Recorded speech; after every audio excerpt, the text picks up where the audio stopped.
Boa tarde a todos. Em primeiro lugar, eu gostaria de agradecer à deputada Zanotto pelo convite. Gostaria de cumprimentar ao deputado Zacarias, na pessoa dele, a todas as outras autoridades aqui. Agradecer imensamente pela oportunidade de estar aqui hoje com vocês. É sempre bom estar de volta à terrinha, e é um prazer ainda maior de estar aqui junto com tantas famílias que são tão queridas para mim.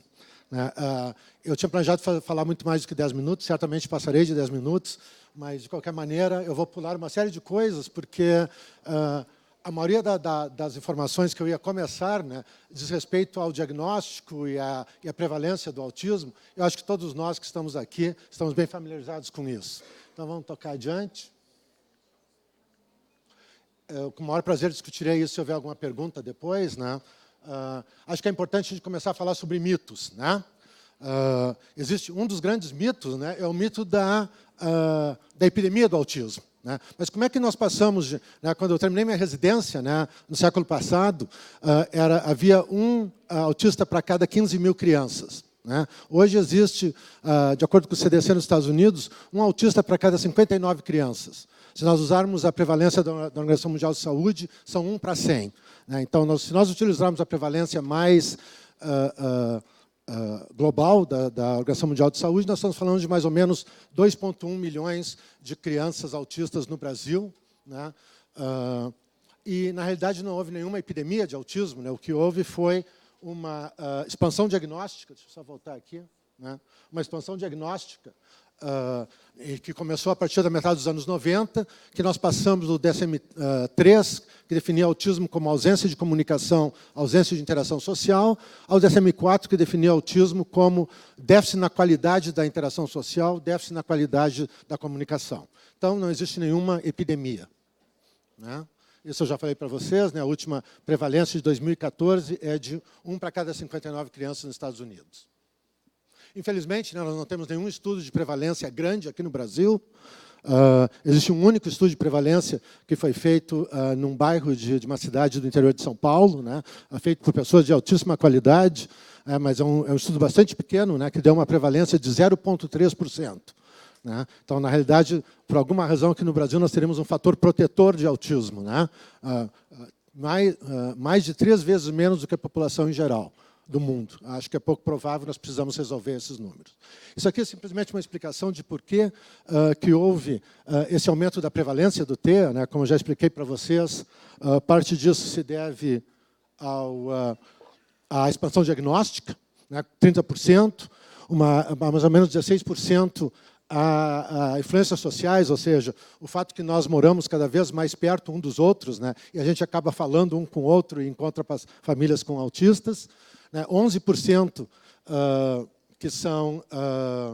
Desculpe, as influências sociais, na realidade, são a comunicação entre pais e entre profissionais, 11% fatores geográficos, quão perto ou quão longe nós moramos um dos outros, 2% que é a idade paterna.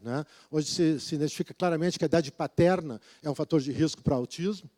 E mais ou menos algo em torno de 35%, 40% que nós ainda não sabemos como explicar esse aumento da prevalência, provavelmente associado a fatores ambientais. Isso eu acho muito importante falar, que é o impacto econômico do autismo. Nos Estados Unidos, o custo do transtorno do espectro do autismo por ano é de 268 bilhões de dólares. Se imagina que até 2025 será de 1 trilhão de dólares. E hoje, no mundo, o impacto mundial é de quase 6 trilhões de dólares ao ano. Isso sem contar na perda de horas de trabalho da mãe, na perda de horas de trabalho do pai, na perda de potencial de trabalho dessa criança. Então, nós estamos falando de um custo que é absolutamente astronômico, 6 trilhões de dólares nesse momento. No Brasil, como eu já tinha falado, nós temos em torno de 2,1 milhões de autistas. Não somente isso, na realidade, nós temos 2,1 milhões de famílias, porque o autismo não é um transtorno que afeta a criança, o autismo é um transtorno que afeta a família inteira. E ele tem que ser considerado e tratado a um nível familiar. No dia 2 de abril de 2015, a Organização Mundial de Saúde declarou o autismo como uma crise de saúde pública global. Então, não existe mais dúvida nenhuma de que nós estamos tratando de algo, né, de uma emergência pública de saúde a nível mundial. Um cenário para a gente refletir. Né? Pode parecer uma história de ficção, né, mas em 2013, havia um país em que TEA não aparecia como matéria específica em nenhuma das 202 faculdades de medicina do país, em nenhuma das faculdades de fonoaudiologia, em nenhuma faculdade de psicologia. No treinamento de pediatria também não se fazia ênfase ao transtorno do espectro do autismo, como um problema de saúde pública, né? E um centro de excelência na maior cidade do país, São Paulo, recebia R$ 6,79 por hora para atendimento de uma criança autista. Né? Isso parece uma história de ficção, né? Uma mentira, mas na realidade não é. Né? O nosso país, né, é certamente um país de contrastes. Né? Esses contrastes vão desde crianças que estão algemadas dentro de casa até um serviço de bastante qualidade do ponto de vista de pesquisa básica sobre autismo nas nossas universidades. Apesar dos poucos recursos para a pesquisa, nós estamos fazendo um trabalho muito bom do ponto de vista de pesquisa. Mas, mais importantemente, né, é o trabalho das organizações de famílias. Né? Como já foi dito aqui anteriormente, né, nada acontece no mundo, até hoje, que não tenha sido criado ou estimulado pelas famílias, pela organização das famílias em grupos cada vez maiores. Né? Nós, como profissionais da saúde, né, profissionais de educação, políticos, nós estamos na retaguarda, nós estamos sendo empurrados por vocês. Né? E nós temos que cada vez mais ser empurrados para que a gente possa contribuir cada vez mais a esse respeito. Né? Qual é o cenário atual no Brasil? É muito comum, né, eu ver famílias que os pais dizem ninguém sabe o que ele tem. Outras pessoas dizem assim, mas acho que o meu filho, na realidade, é mal educado. Né? Imagino que todos vocês já passaram por situações como essas. Né? Eu nunca ouvi falar em autismo. Minha filha é autista, mas eu não sei quem possa tratá-la. Não sei onde nem começar o tratamento do meu filho. Não encontro terapeutas na minha cidade com experiência em autismo. Não encontro escolas preparadas para tratar crianças com autismo. Fui até o hospital da universidade e ele foi diagnosticado com autismo. A minha próxima consulta será daqui a 3 anos. Isso não é uma piada, isso é verdade. Isso é verdade. Né? Um dos maiores centros de referência de tratamento de crianças autistas no Brasil tem uma lista de espera de 3 anos. Depois do diagnóstico, vocês voltam em 3 anos para ver como é que ele está. Então, esse é o cenário atual. Quais são os desafios que nós temos? Né? Reconhecer o transtorno do espectro do autismo como um problema de saúde pública mundial. Nós precisamos saber quantos nós somos, né? Um estudo de prevalência. O censo vai nos dar uma ideia, né? Mas vai ser uma ideia certamente para baixo. Né? Porque o censo não foi feito para a gente fazer diagnóstico de autismo. Né? Ele simplesmente vai nos dar uma ideia, né, de quantas pessoas, na realidade, quantas famílias reconhecem que na sua casa existe alguém autista. É necessário fazer o diagnóstico precoce, é necessário intervenções precoces, né, utilizando terapias baseadas em evidência, né, pessoal? Então, particularmente em países onde os recursos são limitados, nós não podemos nos dar ao luxo, né, de tentar de tudo um pouco para ver o que vai funcionar. Né? Nós não podemos nos dar ao luxo de querer reinventar a história do autismo. A história do autismo já foi escrita em muitos outros países, né? E eu entendo perfeitamente que cada país tem que viver a sua história. Mas nós não temos nenhuma razão de ter que repetir os erros de outros países, simplesmente porque nós não ouvimos a história deles. Formação e capacitação de profissionais. Isso de tudo que eu vou falar hoje é o mais importante. Né? Nada ocorrerá, nada pode ocorrer em termos de melhora, se nós não tivermos formação e capacitação de profissionais. Né? Hoje em dia, o número de profissionais capacitados para tratar crianças dentro do espectro no Brasil é extremamente pequeno. Né? Então, as pessoas, né, pais, né, que vão me visitar, né, e que passam algum tempo lá no meu centro, dizem assim, bom, em 1 mês aqui ele melhorou mais do que em 3 anos fazendo a terapia que ele fazia na cidade X no Brasil. Bom, não é porque nós somos mágicos, né? Não é porque as pessoas lá sabem muito mais. Né? É porque só na cidade de Miami, né, tem mais ou menos 600 terapeutas capacitadas pelo Board de Terapia Comportamental para fazer tratamento em crianças autistas, né? Isso é muito mais do que toda a população de terapeutas comportamentais no Brasil, né? Então, a chance de que tu vai achar alguém bom nesse grupo é muito maior do que a chance de que tu vai achar alguém muito bom e com muita experiência se nós estamos falando de 20 pessoas. Para tudo isso, nós precisamos de investigação e pesquisa, e para tudo isso, nós precisamos do apoio através da legislação e acesso à saúde, escola e trabalho. Quais são as barreiras, né, para essas respostas rápidas? Isso não é uma situação do Brasil, isso aí, na realidade, é um relatório da Organização Mundial de Saúde, né? Falta de recursos financeiros compatíveis com a prevalência, falta de compromisso das maiorias dos governos para lidar de forma eficaz, sistemas de saúde que são demasiadamente centralizados, falta da integração de serviços de saúde, ausência da formação adequada e em números suficientes de profissionais, falta de conhecimento sobre o transtorno. Então, tudo isso não é um problema unicamente do Brasil, isso é um problema do mundo. De novo, só para salientar de que, de todos os desafios, o único e o mais importante, o único que vai permitir mudar essa imagem é a formação e capacitação de profissionais. Os textos são muito mais frequentes do que a gente pensava, né, pessoal? É um problema de saúde pública prioritário no mundo, ele exige uma urgência de política pública eficaz, uma urgência de formação de profissionais, aumentar e qualificar os serviços de diagnóstico precoce e tratamento, né? Tudo isso, por si só, isoladamente, já seria um grande problema, né? Mas o problema maior é que a gente precisa fazer tudo isso ao mesmo tempo, né? A gente não pode mais se dar o luxo de esperar décadas e décadas e décadas para que as coisas aconteçam, né? Para que a gente possa fazer isso da maneira mais rápida possível, nós precisamos separar os mitos das verdades, né? Vou passar disso aqui. Né? De alguma maneira, a história sempre se repete, né, pessoal? Eu recebo pais no meu consultório, né? A primeira pergunta, mas será que ele é normal, doutor? Já passei por 3 pediatras.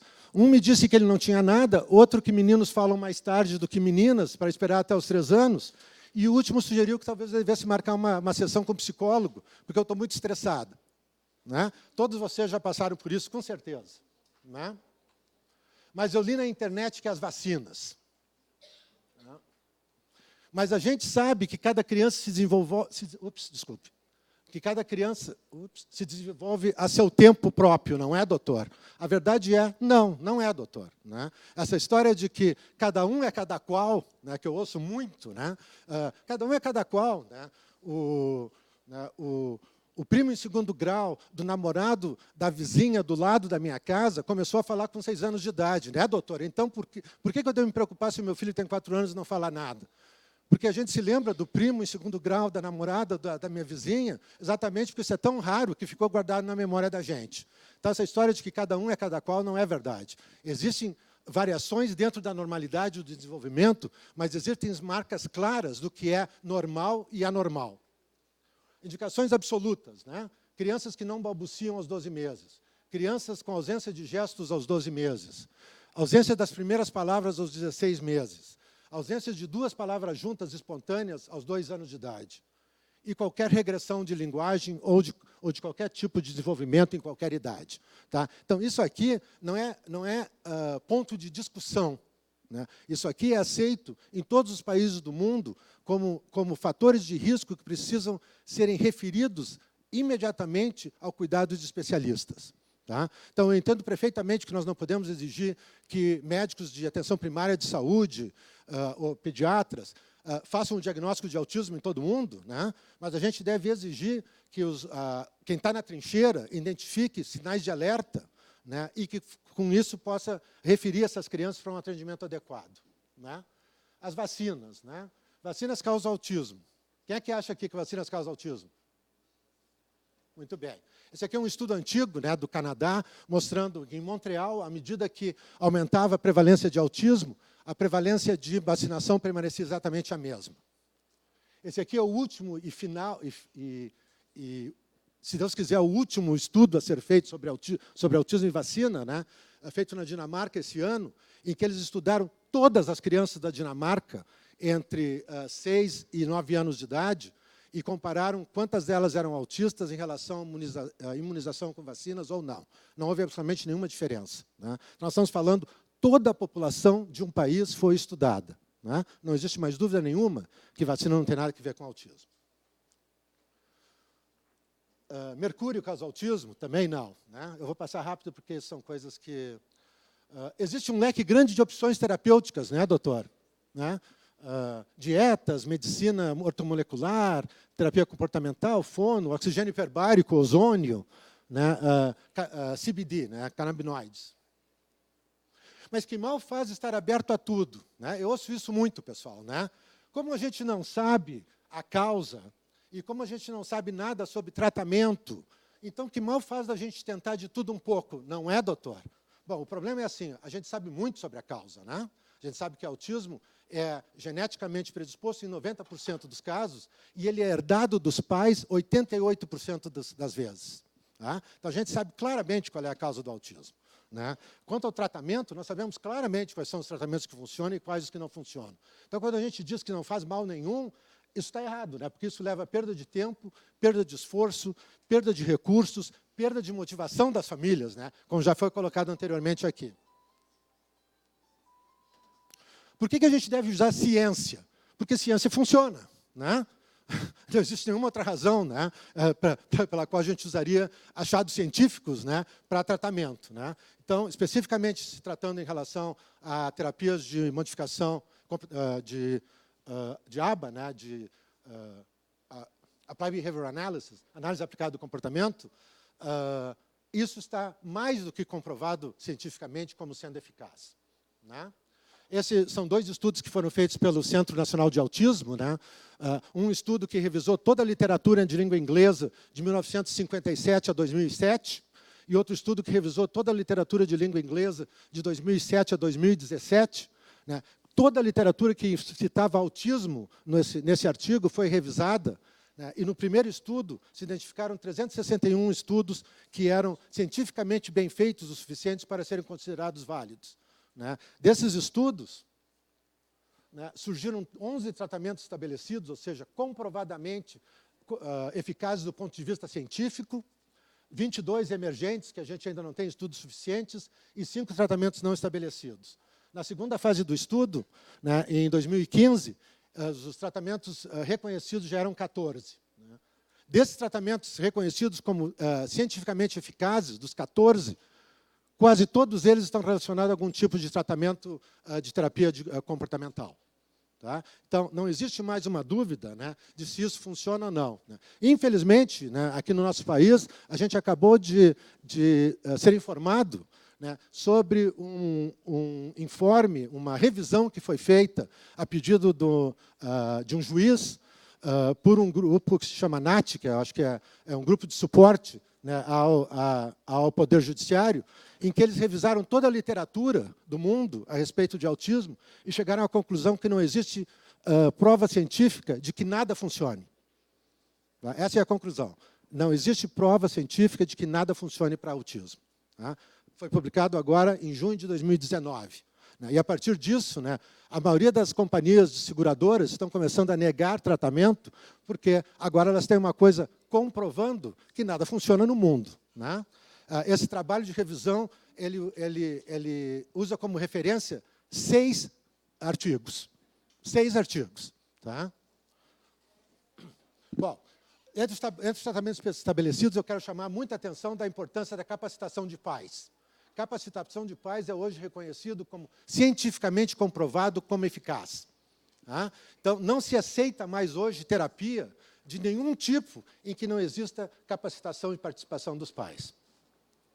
Isso aqui é só um slide para mostrar, né, esses são os 2 maiores estudos de revisão científica do tratamento do autismo. Esses 2 estudos mostram claramente, né, feito por 2 grupos totalmente diferentes, que todas essas terapias, que estão marcadas com um X, são cientificamente comprovadas como eficazes. Né? Infelizmente, né, praticamente nenhuma delas está sendo aplicada em terapia aqui no Brasil.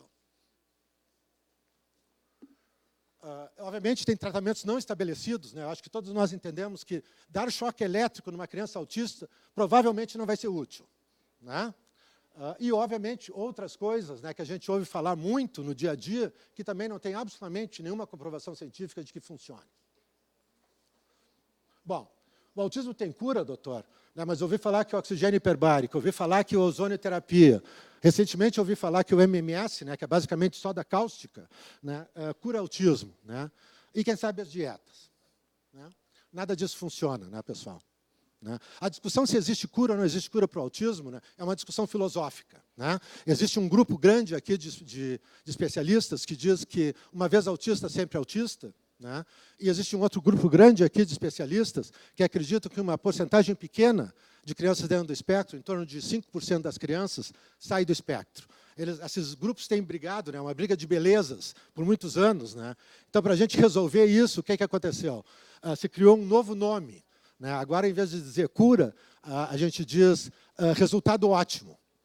Essa criança atingiu resultados ótimos. Então, o grupo aqui que diz não tem cura, diz, bom, resultados ótimos eu posso aceitar. O grupo aqui que diz tem cura, diz, bom, em vez de dizer cura, resultados ótimos também está bom para mim. Então, essa é a nova linguagem a ser utilizada. Fiquem muito, muito atentos a promessas de cura, há pouco ou nenhum tratamento necessário. Aqueles cursos que tu faz, começa sexta de manhã e termina sábado à tarde. Terapias não individualizadas. Vocês baixam na internet a receita do tratamento das crianças e se aplica a todas as crianças. E a eficácia é documentada por testemunhos. Meu filho começou a tomar essa medicação e no outro dia falava. Meu filho usava Speak, porque foi, já tem o nome Speak. Speak é ômega 3, ele não é nada diferente do que ômega 3. Mas como ele tem o nome Speak, e como é em inglês, provavelmente funciona melhor. Então, e daí, uma semana depois, ele estava curado do autismo. Não acredite nessas coisas. Sempre houveram curas para o autismo. Não é de agora que essa história começou. No final dos anos 90, a cura era secretina. Secretina é um hormônio do pâncreas, que é usado em terapias e avaliações gastrointestinais. E, em 98, infelizmente para nós, da área pediátrica, um gastroenterologista pediátrico resolveu que injeção de secretina curava autismo. Ele era um excelente gastroenterologista pediátrico na Johns Hopkins. Ele nunca tinha visto um autista na vida. Mas ele publicou um estudo de e, a partir disso, a secretina se tornou a cura do autismo. Foram necessários 3 estudos e 10 anos de estudos para provar que isso não era verdade. Vocês imaginam a quantidade de dinheiro que nós tivemos que deslocar para isso. 2000, as dietas, que nós sabemos que, obviamente, podem ser úteis para problemas gastrointestinais associados ao autismo, mas que não tem nenhum impacto direto nos sintomas do autismo. 2017, a ozonioterapia, que, como eu já disse para alguns das minhas famílias aqui, se fosse utilizado nos Estados Unidos, levaria imediatamente à perda do direito parental dos pais, porque isso claramente se definiria como abuso de criança com déficit, o uso de um tratamento que requer uma mangueira colocada no ânus da criança, obviamente, se define como abuso de criança com déficit. E agora, mais recentemente, o MMS. Tudo isso é mito. Canabidioide, para terminar. Será que isso vai ser a cura? Eu não sei. Eu tenho muita esperança que o canabidioide vai ser útil. A gente acha que ele provavelmente vai ser útil para questões de ansiedade no autismo. Mas até agora, nós não sabemos, pessoal? Então, quando me dizem assim, mas fulano está usando, Beltrano está usando, o doutor... Nos Estados Unidos, todo mundo usa. Isso não é verdade. Eu não conheço nenhum médico nos Estados Unidos que é sério que usa canabidioide. Ninguém. Então, tem um estudo que terminou agora em Israel com 300 crianças, 150 típicas, 150 dentro do espectro, que vai ser publicado imagino, até metade do ano, que vai nos dar algumas respostas. Então, nós vamos passar do achismo, eu acho que 2 gotas, eu acho que 5 gotas, eu acho que isso aqui. Nós vamos passar do achismo a algum dado cientificamente comprovado ou não. Prioridade número 1, o diagnóstico e intervenção precoce, reconhecer os sinais. Prioridade número 2 é a intensidade das intervenções.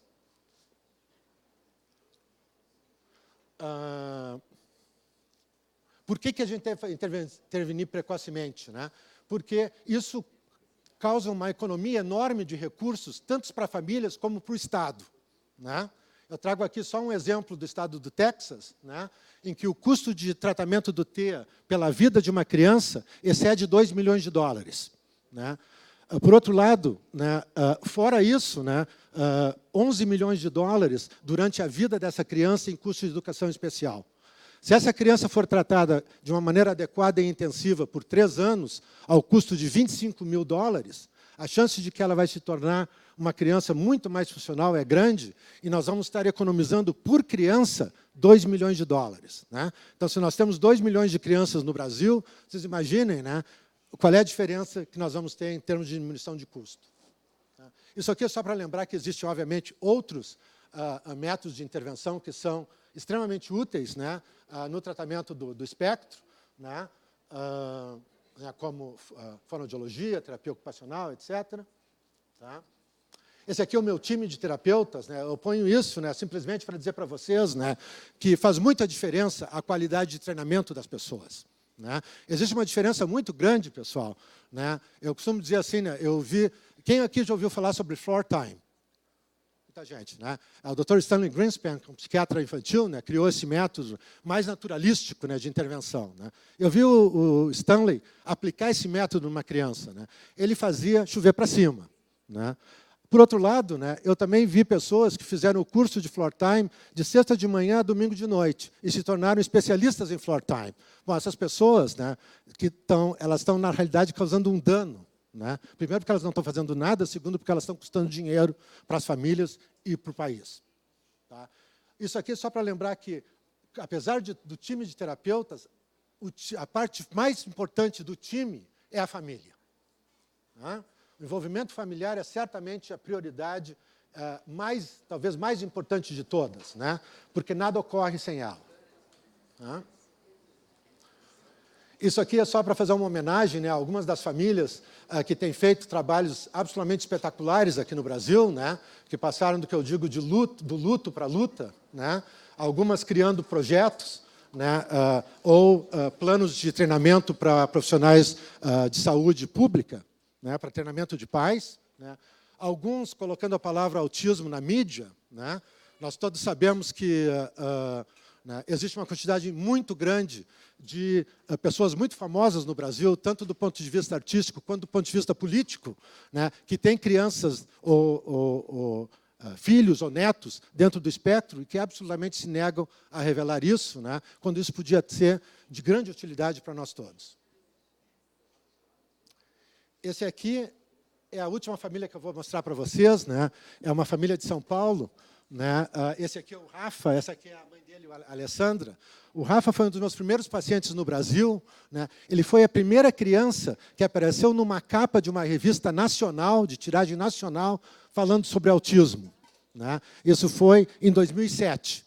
Então, vocês imaginem, né, a coragem dessa família, né, que tinha muitos recursos e não precisava mostrar ele para ninguém, muito mais dizer que ele era autista, permitir que a gente publicasse o rosto dele numa revista de tiragem nacional, para que a palavra autismo deixasse de ser um segredo.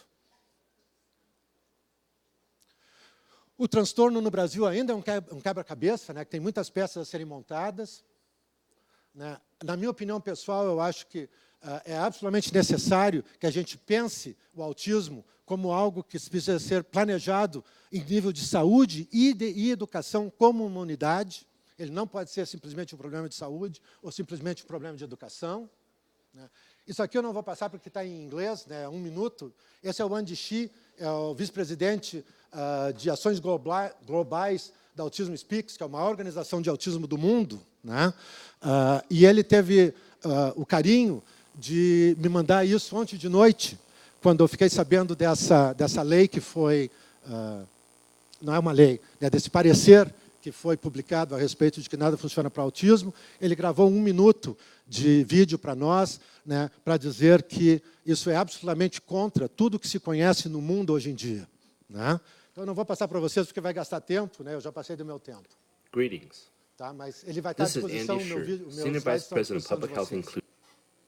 Eu queria novamente agradecer, né, por essa oportunidade, pela atenção de vocês, e me coloco à disposição se vocês tiverem alguma pergunta, e se sobrar tempo, vai ser um prazer. Muito obrigado.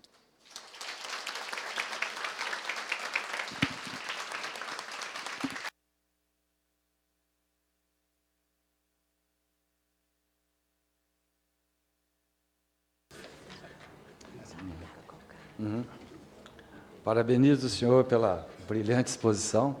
Realmente é surpreendente, né? Inclusive aqui na Câmara,